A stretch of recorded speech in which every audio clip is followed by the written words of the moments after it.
마태복음 26장 47절에서 56절입니다. 오늘 말씀은 가롯 유다의 그 입맞춤, 평화의 입맞춤으로 예수님은 체포되시고, 그리고 예수님은 말씀대로 십자가로 향하고 가십니다. 그러나 제자들은 목자를 치니 양이 흩어지듯이 제자들은 흩어져 도망하게 됩니다. 오늘 본문에서 우리가 붙잡아야 될 관점은 체포와 제자들의 도주가 아니라, 우리가 붙잡아야 될 관점은 기록된 하나님의 말씀을 결국 주께서 이루어 가신다는 것입니다. 결국 주님이 기록하신 하나님의 말씀대로 이루어 가실 것이다. 여기에 관점을 가지고 읽어야 돼요. 제자들이 배신했네, 도망쳤네, 이렇게 칼을 빼어서 어떻게 했네가 아니라 결국은 하나님의 말씀대로 이루어질 것이다 하는 것입니다. 가룟 유다도 구약의 예언대로 자기 길을 갑니다. 예수 그리스도를 팔고 그 이후에 회개할 것인지 말 것인지는 자기 몫인 것이죠. 베드로 역시 주님을 3번이나 부인했습니다.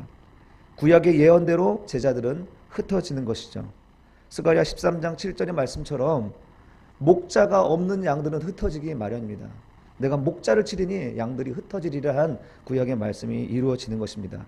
그러니까 제자들이 도망쳤네 안 쳤네 거기에서 우리가 교훈을 잡을 것이 아니라, 그것은 목자가 없으니 양이 흩어지는구나, 인지상정으로 우리가 받아들여야 되는 것이죠.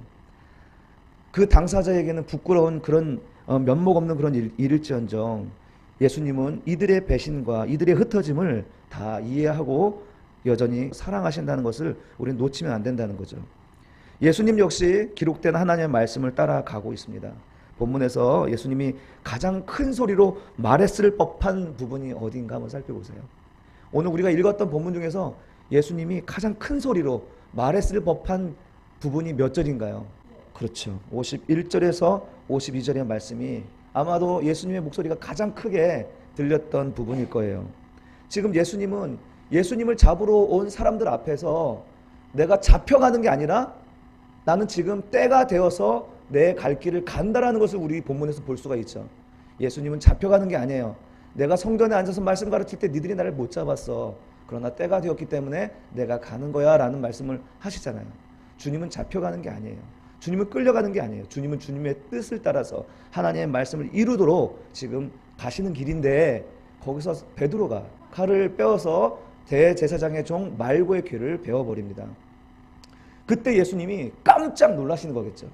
아마도. 그래서 우리가 그 장면을 봤으면 예수님이 가장 큰 소리로 이건 안 돼! 위험해! 라고 소리치는 부분이 바로 51, 52절인 거예요.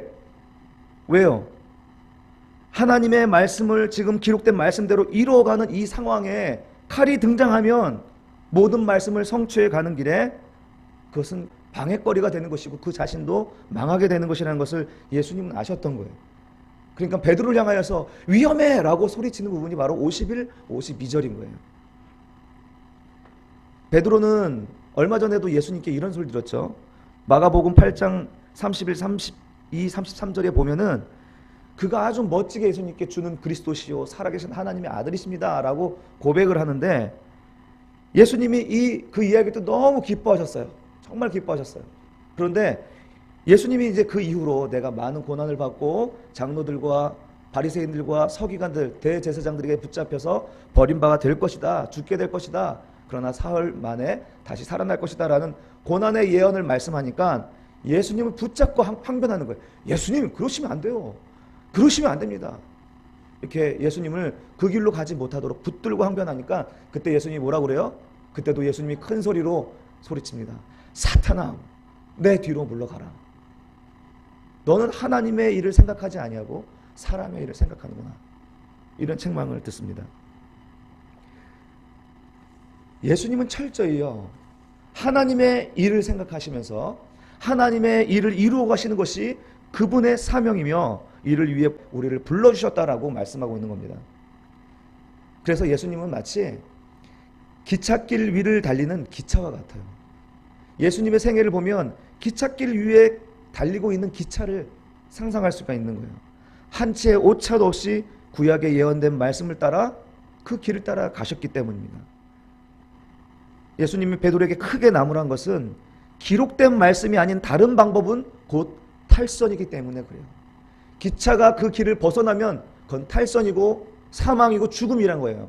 위험한 일이기 때문에 주님은 그 말씀, 기록된 말씀 바깥으로 나가는 것을 보면서 베드로를 향하여 위험해 라고 소리치는 것이 바로 51, 52절의 말씀인 것입니다.